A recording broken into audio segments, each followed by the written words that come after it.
ভারতের একের পর এক অসহযোগিতামূলক সিদ্ধান্ত, বাংলাদেশ ভারত ভবিষ্যৎ আসলে কোন দিকে গড়াচ্ছে? দেখেন, আগে বলতাম যে দক্ষিণ এশিয়ার কোনো দেশের সাথে ভারতের সম্পর্ক নেই, এখন এশিয়ার মধ্যে কোনো দেশের সাথে সম্পর্ক নেই, এবং যত পরাশক্তি আছে তাদের কারোর সাথে সম্পর্ক নাই। রাশিয়ার সাথে একটু একটু সম্পর্ক মেনটেন করে।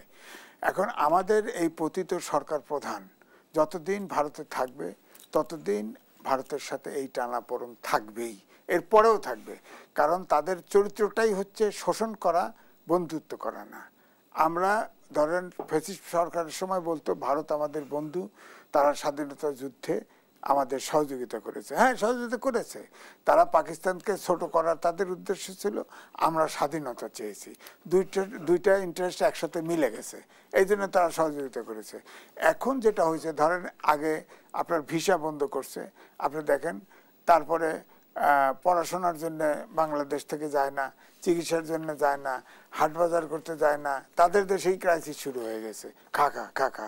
এখন আবার ফের নেক্সট বর্ডার স্থলবন্দরগুলো আটকাই দিছে। হ্যাঁ, তাতে কি হয়েছে? তারা লস। আমরা $2 বিলিয়ন মতো এক্সপোর্ট করি, ওরা $10 বিলিয়ন মতো এক্সপোর্ট করছে। লস টাকার। এখন এটা বন্ধ করছে। আমরাও ঠিকই বিশ্বায়নের যুগে কোনো দেশ ছোট বড় কোনো দেশ এতিম না। আমরা ভারত শত্রুতা করবে, মিত্র অটোমেটিক আসবে, আমাকে চেষ্টাও করতে হবে না। সুতরাং ভারত যেটা করতেছে, ভারত নিজেরা লুজার হচ্ছে, প্রতিশোধ পরায়ণ হয়ে একের পর এক এরকম সিদ্ধান্ত নিচ্ছে। কারণ হচ্ছে যে নেপালেও এরকম ছিল, নেপালে গেছি তো, নেপাল আর ভারতে আলাদা বোঝা যেত না, এমন হয়ে গেছিল। কমিউনিস্ট পার্টি আসার পরে আসসালামু আলাইকুম, সম্পর্ক শেষ। আর একটি বিষয় ছোট করে জানতে চাই, দেশের স্বাধীনতা সার্বভৌমত্ব আজ হুমকির মুখে। বিএনপির স্থায়ী কমিটির সদস্য মির্জা আব্বাস সম্প্রতি এমনটি বলেছেন।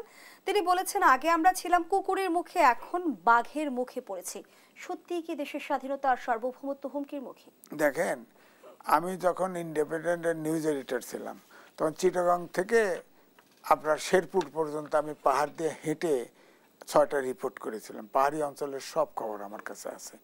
তো আপনার দেখেন, ওই সময় দেখছি, আজ থেকে 12 বছর আগে দেখেছি যে 10-15 বছর আগে জঙ্গলের ভিতরে পাদ্রীরা বসে আছে। আগে সনাতন ধর্ম ছিল। শহীদ প্রেসিডেন্ট জিয়া রহমানের সময় কিছু রিসেটেলার ছাড়া এখন 98% সব খ্রিস্টান হয়ে গেছে।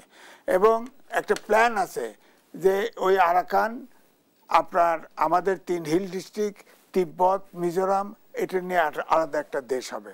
তা আপনি যে করিডোর দিচ্ছেন, স্বাভাবিকভাবে এই প্রশ্নটা আসে যে আমরা কি এটাকে উৎসাহিত করব কিনা। এইটা জাতিসংঘের জটিল কোন সমীকরণে আমরা পড়তে যাচ্ছি না।